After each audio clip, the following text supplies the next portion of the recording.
नमस्कार, मैं हूं आपके साथ सोनम सिंह और आप देख रहे हैं के न्यूज। वक्त हो गया है खबर उत्तराखंड का। रुक कर लेते हैं खबरों का। दिल्ली से खबर आपको बता रहे हैं, कांग्रेस लोकसभा उम्मीदवार की चौथी सूची जारी की गई। कुल 46 उम्मीदवारों की घोषणा की गई है। उत्तराखंड की 2 सीटों पर कांग्रेस ने उतारे हैं प्रत्याशी। नैनीताल उधम सिंह नगर से प्रकाश जोशी को टिकट दिया गया है। हरिद्वार से वीरेंद्र रावत को टिकट मिला है। वीरेंद्र रावत हरीश रावत के बेटे हैं। पूर्व मुख्यमंत्री हरीश रावत के बेटे वीरेंद्र रावत को कांग्रेस ने अपना उम्मीदवार बनाया है। उत्तराखंड की 2 सीटों पर कांग्रेस की तरफ से प्रत्याशी उतारे गए हैं। नैनीताल उधम सिंह नगर से प्रकाश जोशी को कांग्रेस ने अपना प्रत्याशी बनाया है। हरिद्वार से वीरेंद्र रावत को टिकट मिला है। वीरेंद्र रावत पूर्व मुख्यमंत्री हरीश रावत के बेटे हैं।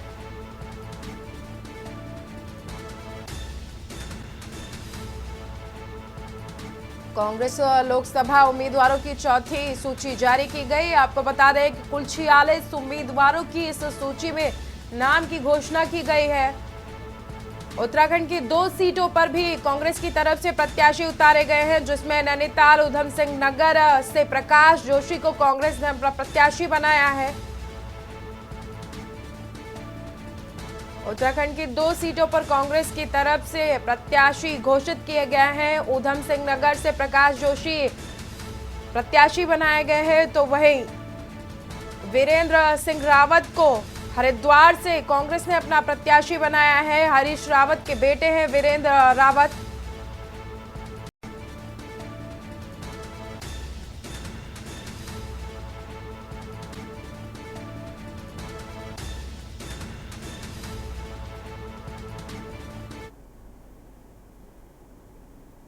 देश भर में विपक्षी दलों को खत्म करने की साजिश पर नई बहस शुरू हो गई है। दरअसल दिल्ली के मुख्यमंत्री अरविंद केजरीवाल की गिरफ्तारी, कांग्रेस खातों में रोक लगाने और विपक्षी दलों के नेताओं के खिलाफ ईडी और सीबीआई की जांच के साथ ही कांग्रेस, बसपा, सपा समेत तमाम दलों के नेताओं को भाजपा में शामिल कराने से माना जा रहा है कि भाजपा विपक्षी दलों के अस्तित्व को ही खत्म कर देने के लिए कोशिश में लगी हुई है। वहीं लोकसभा चुनाव से पहले देश के साथ ही देवभूमि उत्तराखंड में इस मुद्दे पर सियासत गर्म हो गई है।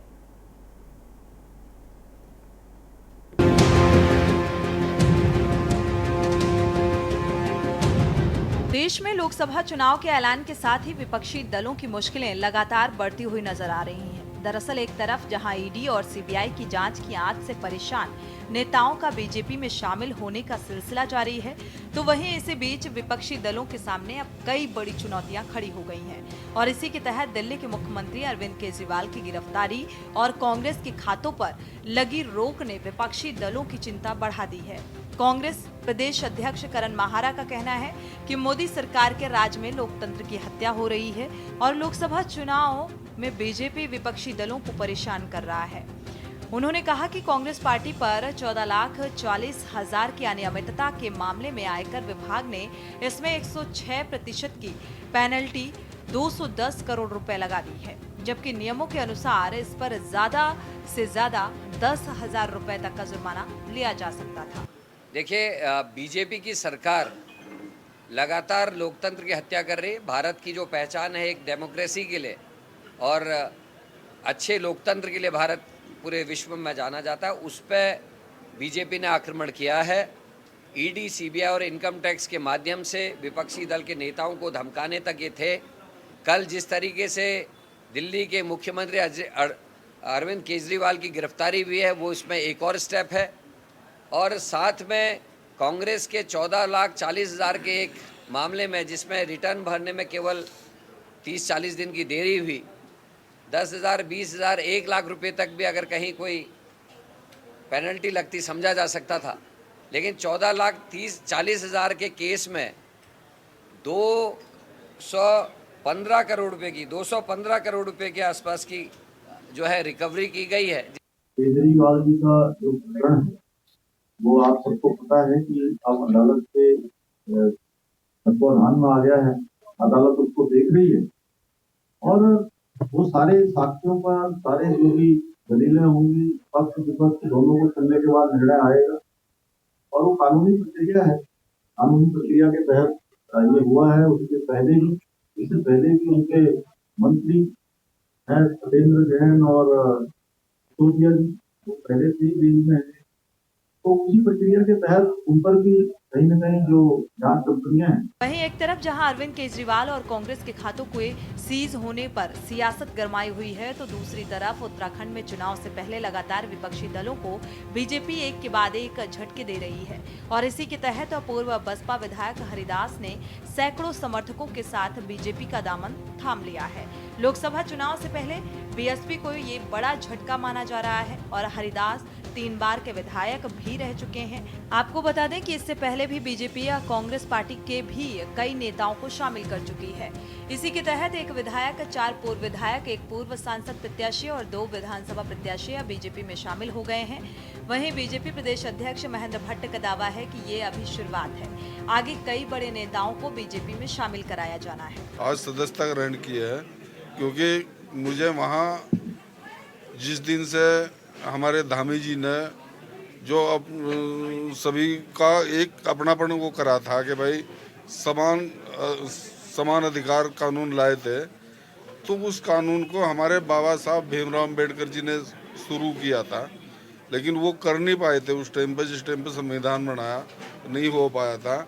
इसलिए आज भारतीय जनता पार्टी की सरकार ने जो किया है, मैं उनकी इस नीति से बहुत प्रभावित होगा, क्योंकि वहाँ हमारा दिक्कत ये थी हमारे सामने कि वहाँ काम करने का मौका नहीं मिल रहा था, काम करने के लिए कहीं भी कोई छूट नहीं थी। ये हम कर रहे हैं ना, हमने कराया है और ये ठीक है कि हर व्यक्ति बारे विचार करने के लिए हमारी एक कमेटी और कमेटी तय करती है और कमेटी के आधार पर हम उनको सदस्यता दिला रहे हैं। बहुत लोगों से संपर्क है, कुछ दिन में और भी आपको सुनने को मिलेगा। नहीं, देखिए, केजरीवाल जी की जिस तरीके से गिरफ्तारी हुई है उसे कौन सही ठहरा सकता है और किस एंगल से उसे सही ठहराया जा सकता है। आज देश में अघोषित आपातकाल है, एक चुनी हुई सरकार के मुख्यमंत्री को आप जो है इस तरीके से गिरफ्तार कर रहे हैं, और वो भी आचार संहिता के बीच में, जब देश के अंदर लोकतंत्र का महाकुंभ चल रहा है। आखिर विपक्ष जो है अपनी आवाज को कैसे उठाएगा। कुल मिलाकर लोकसभा चुनाव से पहले विपक्षी दलों की मुश्किलें कम होने का नाम नहीं ले रही हैं। पहले से ही कई चुनौतियों का सामना कर रहा विपक्ष अब नई मुश्किलों में घिर गया है। ऐसे में सवाल ये है कि क्या बीजेपी विपक्ष मुक्त भारत करने की दिशा में लगा हुआ है? क्या 2024 का चुनाव विपक्ष के लिए करो या मरो का चुनाव है? Uttarakhand desk report. खबर सितारगंज से, जहां पर लोकसभा चुनाव में राज्य की समस्त सीटों पर मतदाता मोदी को वोट देने के लिए उत्सुक नजर आ रहे हैं। लोकसभा चुनाव में भाजपा कार्यालय का विधिवत शुभारंभ करने पहुंचे कैबिनेट मंत्री और लोकसभा चुनाव में भाजपा के कुमाऊं प्रभारी सौरभ बहुगुणा ने यह बात मीडिया से कही है। उन्होंने दावा किया कि भाजपा का प्रत्येक प्रत्याशी 5 लाख वोट के अंतराल से लोकसभा की समस्त सीटों पर विजय प्राप्त करेगा। कैबिनेट मंत्री और लोकसभा चुनाव भाजपा के मुख्य कुमाऊं प्रभारी सौरभ बहुगुणा खटीमा रोड स्थित चुनाव कार्यालय पहुंचे थे। उन्होंने कार्यालय का विधिवत उद्घाटन किया। इसके साथ ही उन्होंने कहा कि प्रत्येक कार्यकर्ताओं में लोकसभा चुनाव को लेकर जोश का माहौल है। मैं केंद्रीय नेतृत्व प्रदेश नेतृत्व का बहुत बहुत धन्यवाद करता हूँ, जिन्होंने 5 हमारी जो लोकसभाएं हैं उनके प्रत्याशी घोषित कर दिए हैं। माननीय अजय भट्ट जी को वापस केंद्रीय नेतृत्व ने उनका अपना आशीर्वाद जताया है, तो उनको शुभकामनाएं देता हूँ। और मुझको पूरी कुमाऊं की जिम्मेदारी दी गई है संगठन की तरफ से, नेतृत्व की तरफ से उनका धन्यवाद करता हूँ। बहुत अच्छा एक माहौल है। मैं कल अल्मोड़ा में था, उसके पहले रुद्रपुर था, आज सितारगंज हूँ, उसके पहले हम काशीपुर थे, जसपुर थे। हर जगह पर माननीय मोदी जी को लेकर लोगों को वोट देने में उत्साह है। आज हमारे विधानसभा में कार्यालय खुला है सितारगंज में, इसमें मैं विधिवत वोटिंग हुई उसमें मैं यहाँ पर आया हूँ और समस्त कार्यकर्ताओं के अंदर एक जोश है। काउंटिंग के दिन मुझे पूर्ण उम्मीद है कि जो पार्टी ने लक्ष्य रखा है कि आने वाले समय में 5 लाख वोटों से हर लोकसभा को जीतनी है, वो लक्ष्य को हम पूर्ण करेंगे। खबर रुद्रप्रयाग से है, जहां पर प्रदेश सरकार ने पिछले 2 सालों में प्रधानमंत्री नरेंद्र मोदी के मार्गदर्शन में मुख्यमंत्री पुष्कर सिंह धामी के नेतृत्व में अभूतपूर्व विकास कार्य किए हैं। पंचायतों के सशक्तिकरण के साथ ही नारी शक्ति और सशक्तिकरण, शिक्षा, स्वास्थ्य, गरीबों के कल्याण, किसानों के उत्थान और युवाओं के कल्याण के अलावा पर्यटन क्षेत्र में अनेक महत्वपूर्ण कार्य किए गए हैं। प्रदेश में सड़कों का विस्तार होने से कनेक्टिविटी बढ़ी है। रुद्रप्रयाग में पत्रकारों से बातचीत करते हुए सिंचाई, पर्यटन, धर्मस्व, सांस्कृतिक और लोक निर्माण, पंचायती राज, ग्रामीण निर्माण एवं जलागम मंत्री सतपाल महाराज ने प्रदेश की भाजपा सरकार की 2 सालों की उपलब्धियों की जानकारी दी है। इस दौरान सतपाल महाराज ने भाजपा कार्यकर्ताओं के साथ होली भी खेली है। आपको बता दें कि कैबिनेट मंत्री सतपाल महाराज ने रखा सरकार की उपलब्धियों का पूरा ब्यौरा उन्होंने जनता के सामने रखा है। नेता मोदी जी को लोग अपना समर्थन दे रहे हैं और जिस तरह से मोदी जी ने महिलाओं को सशक्त करने का काम किया है, हमेशा इस देश की जो नारी शक्ति है उसको भारत में एक सशक्त बनाने के लिए हमने 2960 किलोमीटर सड़कों का निर्माण जो है किया है। प्रदेश में सड़कों को गड्ढा मुक्त बनाने के लिए लोक निर्माण विभाग द्वारा पैच रिपोर्टिंग ऐप की शुरुआत की गई है। ऐप के माध्यम से कोई भी व्यक्ति अपने आसपास सड़कों पर पाए जाने वाले गड्ढे की फोटो खींच करके जब वो अपनी शिकायत दर्ज करता है तो वो हमारे डिपार्टमेंट को उसकी फोटो चली जाती है। खबर पौड़ी से जहां पर भाजपा के गढ़वाल चुनाव प्रभारी और जनपद प्रभारी पुष्कर काला ने प्रदेश सरकार के 2 साल के पूरे होने पर प्रेस वार्ता की। उन्होंने कहा कि प्रदेश में कुल भाजपा ने 7 साल अभी तक सरकार चलाई है, जबकि धामी सरकार के दूसरे कार्यकाल में प्रदेश ने विकास की नई ऊंचाइयों को छुआ है। शहर के एक निजी होटल में आयोजित प्रेस वार्ता में पुष्कर काला ने कहा कि सरकार ने उत्तराखंड में विकास को लेकर कई योजनाएं धरातल पर उतारी हैं। धामी के नेतृत्व में प्रदेश में शिक्षा, स्वास्थ्य, रोजगार, पर्यटन के क्षेत्र में उत्कृष्ट कार्य हुए हैं। विकास योजनाओं को गिनाते हुए उन्होंने इसे आम जनता को समर्पित किया।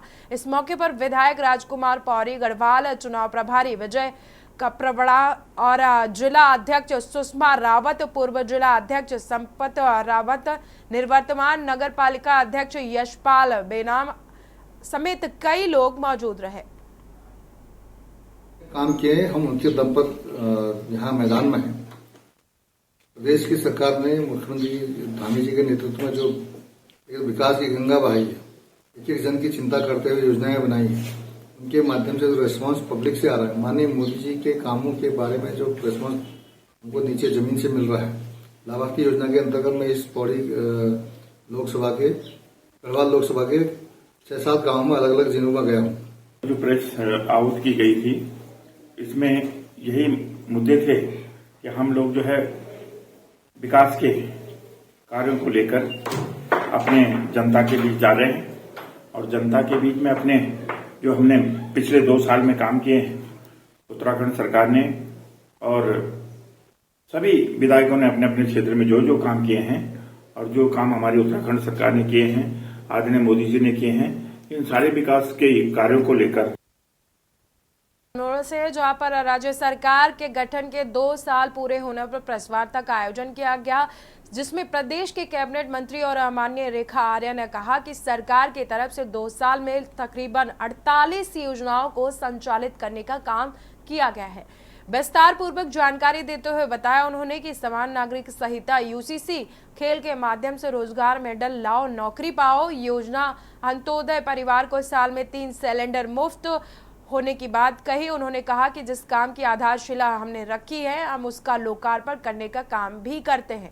जो हम कहते हैं वो करते हैं। बिल जैसे कानून लाकर एक नजीर पेश की है। बता दें कि कार्यक्रम की अध्यक्षता जिला अध्यक्ष रमेश बहुगुड़ा और संचालन जिला महामंत्री धर्मेंद्र बिष्ट ने किया।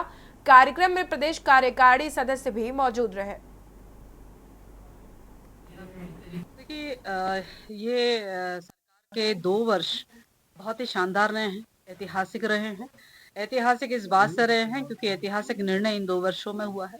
एक युवा मुख्यमंत्री आदरणीय पुष्कर सिंह धामी जी ने युवाओं के हित से लेकर, महिलाओं के हित से लेकर और एक उत्तराखंड के नागरिक के हित से लेकर सभी ऐतिहासिक निर्णय किए।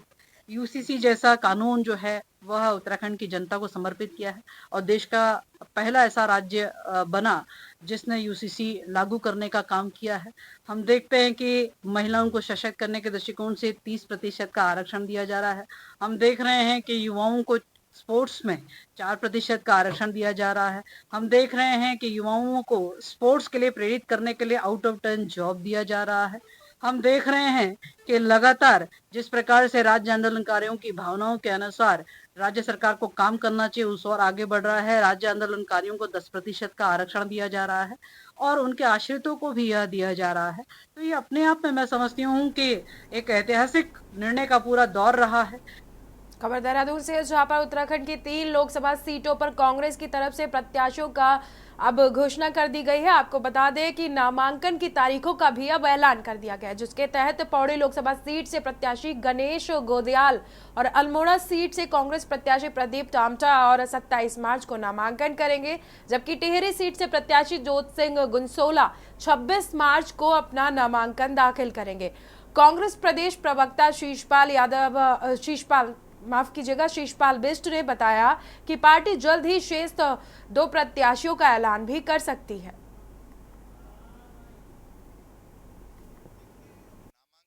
की तिथियां कांग्रेस पार्टी ने उन 3 सीटों पर घोषित की हैं जहां उम्मीदवार घोषित हो चुके हैं। बाकी की 2 सीटों पर भी बहुत जल्दी जो है कार्यक्रमों की घोषणा कर दी जाएगी और पूरी उम्मीद है कि आज देर शाम तक प्रत्याशियों के नामों की घोषणा हो जाएगी और पार्टी के जो ग्रास रूट पे कार्यक्रम होने हैं उसके लिए पूरी जो है तैयारियां की जा रही हैं। जिलाध्यक्ष हैं, प्रदेश संगठन है और हमारे फ्रंटल प्रकोष्ठ हैं, आपस में मिलकर के समन्वय बना करके कार्यक्रमों को अंतिम रूप दे रहे हैं। और वैसे भी कांग्रेस पार्टी तो लगातार 5 साल से जनता के बीच में, हमारे नेता लगातार जनता के सुख दुख में शामिल रहे हैं, बेरोजगारों की लड़ाई में उनकी आवाज़ को उठाते रहे हैं, बेटियों की सुरक्षा के सवाल पर हम सड़क से लेकर सदन तक मुखर रहे हैं। तो राज्य की जनता की जो भी पीड़ा है वो कांग्रेस पार्टी की पीड़ा है और हमेशा जनता के साथ हमारे नेता खड़े रहे हैं। तो निश्चित तौर पर जनता का आशीर्वाद इस लोकसभा चुनाव में कांग्रेस पार्टी को मिलेगा। ऐसा खबर हल्द्वानी से है, जहां पर पुष्कर सिंह धामी सरकार के 2 साल की उपलब्धि को लेकर पूरे राज्य में जगह जगह पर जश्न मनाया जा रहा है। साथ ही धामी सरकार की उपलब्धियों को जगह जगह पर गिनाया जा रहा है, लेकिन धामी सरकार के इस उपलब्धि पर विपक्ष ने सवाल खड़ा कर दिया है। एक तरफ बीजेपी के नैनीताल सीट से सांसद प्रत्याशी अजय भट्ट ने धामी सरकार के 2 साल उपलब्धियों के कार्यक्रम में प्रतिभाग किया और धामी सरकार की 2 साल की उपलब्धियां गिनाई। वहीं दूसरी ओर धामी सरकार के कार्यों पर कांग्रेस पार्टी से हल्द्वानी विधायक सुमित हृदय ने चुटकी ली है और सवाल खड़े कर दिए हैं। उन्होंने कहा कि धामी सरकार घोषणाओं की सरकार है और कागजों में केवल घोषणा कर रही है। विकास करने की बात करे तो हल्द्वानी में भाजपा सरकार की तरफ से कोई भी विकास नहीं हुआ है। उपलब्धियां इतनी ज्यादा हैं कि उनको लिखते लिखते हाथ थक जा रहे हैं। क्या नहीं किया है धामी सरकार ने, सब कुछ कर दिया है, कोई चीज छूटी ही नहीं है। एक से एक बड़ी चीजें हैं, धर्म स्थलों की कनेक्टिविटी कर दी है, पेयजल की व्यवस्था को सॉल्व कर दिया है, कई जगह कनेक्टिविटी का जाल बिछा दिया है। नकल विरोधी कानून आपने देखा है, इतना ज़बरदस्त कानून आया। आज बगल अगल के जितने भी हमारे राज्य हैं वो हमसे उसका ड्राफ्ट मंगा रहे हैं कि किस तरह से आपने किया है। और धर्मांतरण के कानून को रोकने के लिए आपने देखा है कितना बड़ा कानून हमने पास किया है। समान नागरिक संहिता बनाने के लिए इतिहास बनाया है, पूरे देश के लोग आज उसका उदाहरण दे रहे हैं और वो एक कानून बन गया है, पहला राज्य हम बन गए हैं। तो इस तरह से एक लंबी फेहरिस्त है हमारी। देखिए, पहले से परिवार के सयाने जो बुजुर्ग हैं उनको मिलती थी, पति पत्नी दोनों बुजुर्ग हैं तो एक को मिलती थी, पेंशन भी दोनों को दे दी है। बड़ी अच्छी बात है, जश्न मनाया जा रहा है, उपलब्धियां गिनाई जा रही हैं। लेकिन विपक्ष का जो प्रमुख कार्य है, जो जनता आम जनमानस का जो दर्द है, उसकी आवाज़ लगातार सड़क से सदन तक हमने भी उठाई है। और जो सरकार के फेलियर हैं सड़क से सदन तक किसी से नहीं छुपे हैं। और सबसे बड़ा अगर मैं विषय बताऊं, जो बेरोजगारी चरम सीमाएं पार कर चुकी है, सबसे युवा प्रदेश उत्तराखंड पर कैपिटा इस देश में, और रोजगार का जो स्तर है लगातार गिरता जा रहा है, बेरोजगारी बढ़ती जा रही है, महंगाई बढ़ती जा रही है, भ्रष्टाचार बढ़ता जा रहा है और बहुत सारी आम दिक्कतों से आम जो जनमानस है वो जूझ रहा है। खैर, अभी लोकसभा एक लिटमस टेस्ट है, उसमें सरकार की उपलब्धियां भी हैं और जो विपक्ष ने जो काम करा है, दोनों जब वोट पड़ेंगे तो दूध का दूध और पानी का पानी हो जाएगा। खबर देहरादून से, जहां पर समाज में हर त्योहार का अपना अलग महत्व होता है और होली सबसे खास है क्योंकि इसमें समाज हर वर्ग रंग सराबोर होकर रंग से सराबोर होकर उत्साहित दिखता है, रंगों से भरा हुआ दिखता है। रंगों के इस त्योहार में किसी भी के बीच भेदभाव नहीं दिखाई देता है, तभी होली के रंग का उत्साह से समाज खुशहाल बनाता है। वहीं उत्तराखंड पत्रकार महासंघ की तरफ से होली मिलन कार्यक्रम का आयोजन किया गया। बड़ी धूमधाम से इस कार्यक्रम का आयोजन किया गया था, जिसमें महासंघ के पदाधिकारी समेत कार्यकर्ता और उनके परिजनों ने शिरकत की। वहीं रंगारंग प्रस्तुति ने सभी का मन मोह लिया।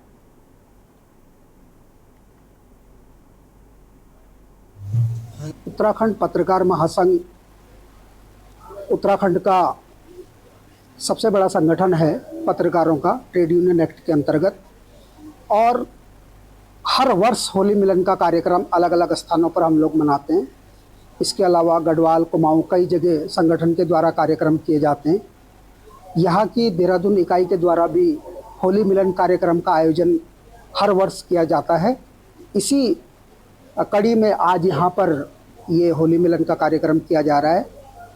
तो इस होली मिलन के अवसर पर मैं सभी को ये संदेश देना चाहूँगा कि हम सभी आपस में मिलजुल करके रहें, भाईचारे से रहें। सांप्रदायिक सौहार्द और शांति बनाने की बहुत आवश्यकता है देश के अंदर। इस खबर हरिद्वार से, जहां पर किन्नर अखाड़े ने हरिद्वार के खड़खड़े शमशान घाट पर मस्ताने की होली का आयोजन किया। हरिद्वार में ये पहली बार है जब शमशान में किन्नरों की चिताओं की राख से होली खेलते हुए किन्नर नजर आए हैं। और आपको बता दें कि लोग इस होली को देखकर भौचक्के रह गए। किन्नर अखाड़े की महामंडलेश्वर भवानी के नेतृत्व में करीब 1.5 दर्जन किन्नरों का दल खड़खड़ी शमशान घाट पहुंचा हुआ था, जहां पर पूजा पाठ के बाद शमशान में मशान की होली खेली गई। आपको बता दें कि चिताओं की राख एक दूसरे को लगाकर ये होली बनाई जाती है। हरिद्वार में इस तरह से किन्नरों को होली खेलते हुए देख लोग भौचक्के रह गए। आमतौर पर बनारस के मणिकर्णिका घाट पर रंग एकादशी के अगले दिन इस प्रकार का आयोजन किया जाता है। इसके पीछे शिव विवाह की कथा भी बताई जाती है, लेकिन हरिद्वार में ऐसा पहली बार हुआ है जब किन्नरों ने शमशान में पहुंचकर मसाने की होली खेली है। पुलिस टीमें लगातार दबिश दे रही हैं और मेरठ में कैंप किए हैं। ये मोहित भी मेरठ का ही है? जी हाँ, ये भी मेरठ का ही है। पता ही। फिलहाल इस बुलेटिन में इतना ही। देखते रहिए के न्यूज इंडिया। आप देख रहे हैं के न्यूज, खबरों का सारथी।